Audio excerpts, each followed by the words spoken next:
எப்படி பார்த்தாலுமே வந்து பார்த்தீங்க அப்படின்னா இந்த குடும்பத்தில் யாருக்குமே கொஞ்சம் கூட மூளையே இல்லையா? கிட்டத்தட்ட 30 லட்ச ரூபா பணம் நம்ம குடும்பத்தில் 3 பேருக்கு வந்து சேர வேண்டிய பணம், இல்லை அப்பாவோட கையில் இருக்க வேண்டிய பணம், அப்பாவுக்கு பிறகு வேணால் 3 பேர் அப்படின்னு வச்சுக்கலாம் நம்ம, அப்படிங்கிறத பற்றி யாராச்சும் பேசுவாங்க அப்படின்னு சொல்லி பார்த்தா அதை பேசவே இல்லை. ரோஹிணி சாப்பிடலை, ரோஹிணி கிட்ட அத்தை பேசலை அப்படின்னு இந்த மக்கு மீனா வேற எதையாச்சும் செஞ்சுக்கிட்டு இருந்தாங்க.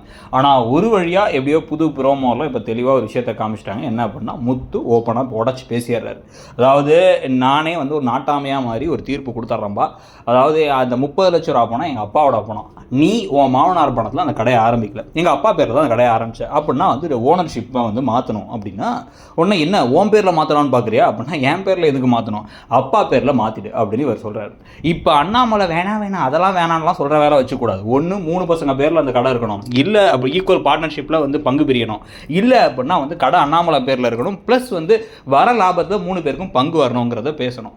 இது இல்லாமல் கூட நம்ம எதிர்பார்க்குற இன்னொரு முக்கியமான விஷயம் என்ன அப்படின்னா வந்து ரோகிணிக்கும் சிட்டிக்கும் ஒரு தொடர்பு இருக்குது அப்படிங்கிறத பற்றி கண்டுபிடிச்சிட்டாங்க.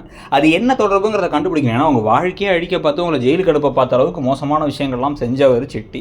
அதே மாதிரி தான் இங்கேயும் வந்து பார்த்தீங்க அப்படின்னா ரோகிணியுமே வந்து ஒன்றும் சரியில்லைன்னு தெரியுது. இப்போவே பொய் சொல்லியிருக்காங்க. அவங்க மாமனார் அவங்க அப்பா பணம் அனுப்பல அப்படின்னா இவங்களை பற்றி உண்மைகளை தெரிஞ்சுக்கணுங்கிறத யோசித்து ஏதாவது செயல்பட்டாங்கன்னா நல்லாயிருக்கும். கூடவே அண்ணாமலை எங்கேயாச்சும் ஒளிஞ்சிருந்து கிறிஷும் ரோகிணியும் ஒன்றா இருக்கிறத அந்த ஸ்கூல் டைமில் எங்கேயாச்சும் பார்த்துட்டு அதை ஒரு ஃபோட்டோ எடுத்து வந்து அதை பற்றி அவர் ஷாக் ஆகி அதை விசாரிக்க ஆரம்பிக்கணும்.